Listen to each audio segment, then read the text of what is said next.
Hey there, welcome back to another weekly news recap here on Bald Prairie Real Estate. My name is Matthew Pfeifer, that's my trusted assistant 𝗤𝗲𝗲𝗲𝗲, and I think I found what is going to be the hot news topic that everybody's going to be talking about. There's always a buzzword in real estate news in Canada, and I think it's going to be everybody guessing and speculating on how many tens of thousands of people are going to lose their house this year due to foreclosures and high interest rates. And if that news wasn't depressing, this terrible joke might be as well. What do you call a boat full of your buddies? A friendship. If you have a terrible joke that I can use in a future episode, put it in the comments below. Let's get into this week's news. The first topic is the BC cooling off period. Now, this was something that was put in an effort to stop the really hot real estate market we had 10 months ago. And the idea is, well, if you're putting an unconditional offer, you have no protections to get your financing or inspections. So we need a cooling off period so that somebody could walk away from the deal if it's not the right deal. Now in BC, you have 3 days. That's it, 3 days to arrange financing, inspections, etc. and walk away. But there is a fee if you walk away, and it is 0.25% of the purchase price. So if you purchase $1 million house, there's a $2,500 fine to walk away. That gets paid directly to the sellers if you walk away within that 3-day period.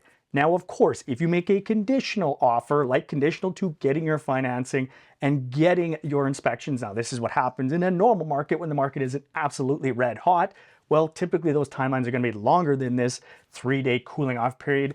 And if that is the case and you put conditions and the home inspection or financing isn't satisfactory to you, you're going to collapse the deal and there is no fine at all. So really, this is a policy that was made for a market that doesn't exist anymore. Of course, now everybody's saying, well, in the future, this will be great. Except a 3-day rescission period, you're not going to get a home inspection booked in 3 days, and you're not going to get your mortgage approved in less than 3 days. So really, sounds good on paper, but it's not going to make much of a difference. And of course, this only applies to residential properties, doesn't apply to the pre-construction because that already had a 1-week cooling off period prior to this legislation. This next article here is the top 3 cheapest cities to buy a house in Ontario. Of course, it's a really simple metric. Take average price divided by average income. Look for the cheapest place, that is the ones that use the least amount of monthly income. Coming in at 3rd place was Windsor, and about 56% of income, average income. Number 2 was Sudbury at, I think it was 35%. And number 1 cheapest place to buy a house in Ontario was Thunder Bay, and it was under 30% of the average household income. You can check out that report in the links below. This next article here is fraudsters that waited till they knew that somebody was going to be away from their home for an extended period of time, and then they pretended to be the legitimate owners, got the house put up for sale, hired a real estate agent, got it sold within a couple of days, I'm assuming. This was January 2022 and the market was red hot, and then were able to fool the lawyers as well with their fake IDs and managed to get the proceeds of the sale. Of course, they've now been caught. Can you imagine being the homeowners coming home and finding out that somebody else not only has bought your house, they're actually now living in your house? That would have been pretty surprising, that's for sure. And so, yeah, it's actually kind of surprising here that they managed to fool everybody involved, because you're going to have to provide your identification to the realtor, to the lawyers. So they obviously are using fake documents, and nobody picked up on this until obviously now. And they're obviously facing a litany of criminal charges on this. I haven't found out yet what happened in terms of the original owners get their house back at some point, and what happens to the buyers that legitimately thought they bought a house. It's pretty interesting. Maybe I'll do a follow-up on this one. The next news article here is people trying to already skirt BC's new legislation that prevents condo boards from banning rentals. This, of course, was a big thing. A lot of condo boards would ban people from renting out their own property in a condo. Well, the BC government said, no, you can't do that anymore. So condo boards are trying to find creative ways around this, and one of their solutions is to make the building a 55 and older building. That's still allowed under the legislation. And the idea is, okay, you can't stop someone from renting it out, but if the building age minimum is 55 or more, it's obviously going to reduce the pool of renters dramatically.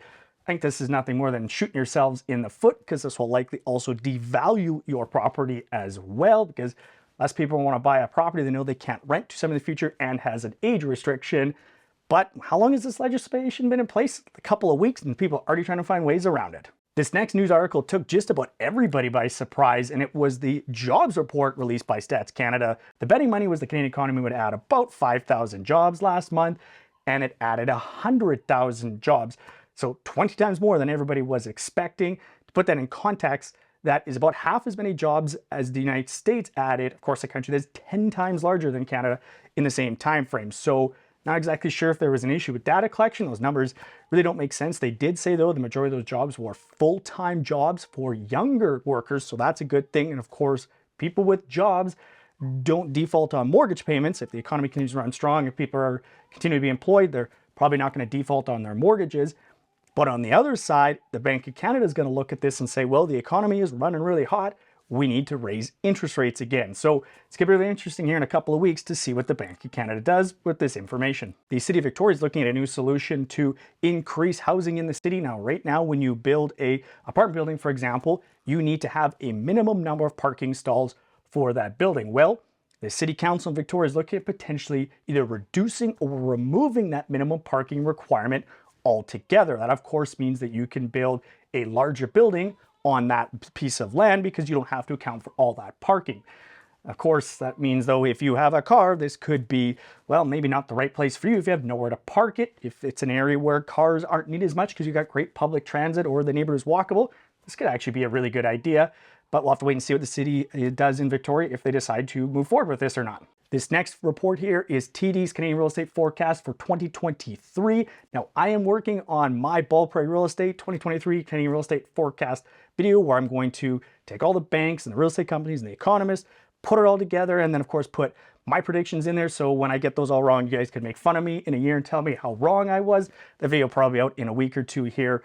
But TD is forecasting nationally the prices will bottom out in the spring of 2023 and then probably not do much for the rest of the year with broad-based price increases in 2024. BC and Ontario are the ones that are going to see the largest continued decrease in prices, whereas the prairies are not going to see nearly as much for declines. And in my Canadian monthly real estate market updates, you can see in those numbers there that what's going on in Toronto and Vancouver is not the same that's going on in the prairies. Much stronger market there. If you haven't checked those videos out, I'll put a link to that in the description below. This next article, I think, is one you're going to see a ton of videos and news articles on, and the headlines are going to be, I'll say, rather exciting or clickbaity, because people are going to be talking about how many tens or hundreds of thousands of people are going to lose their house to foreclosures. I think that's going to be the new buzzword here to the news, and everybody on YouTube is talking about. Remember a while ago was the deferral cliff, and then it was bidding wars, and then of course we got into the trigger rates. That was the hot button. So I think this is the new one here. Delinquency rates, you're going to hear a lot about that, and foreclosures, of course. So in this article here, they're talking about 20,000 people being vulnerable to being in financial trouble and potentially delinquency and foreclosures. In this specific case, this is Scotiabank talking about their portfolio. Now that, of course, 20,000 people sounds like a lot, and it is. It's also only 2.5% of Scotiabank's entire mortgage portfolio. So 20,000 sounds like a lot, and that's what's going to be in the headlines.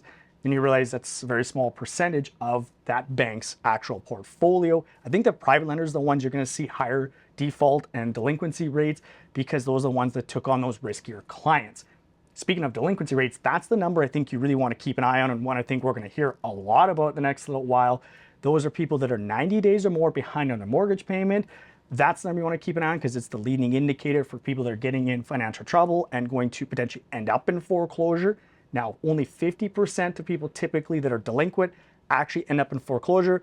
A lot of people don't realize this. The bank doesn't want your house back. Trust me, they don't want to foreclose on you unless they have to. They're going to do everything they can to keep you in that house and paying for it as much as possible. But right now in Canada, 0.14% of people are delinquent. That represents 7,000 mortgages across the entire country where we have over 5 million outstanding mortgages. If we're to double that, get to 14,000 mortgages delinquent, 0.3%, that would get us exactly back to where we were pre-pandemic, which was already historic lows and basically where Canadians have been for the last 20 years, about 0.25 to 0.3%. Exceptionally low, one of the lowest in the world. And if you want to put it even in more context, before the United States real estate market crashed in 2008, that delinquency rate was between 8 and 30%, depending what type of mortgage product it was. So Canada is nowhere near where the United States was in 2008. Well, since you love this weekly news recap, you're definitely gonna love my monthly Canadian real estate market update, which you can check out right there. As always, guys, please give this video a like, subscribe if you haven't already, leave comments below so I can chat with you in the comments section, and as always, thanks very much for watching.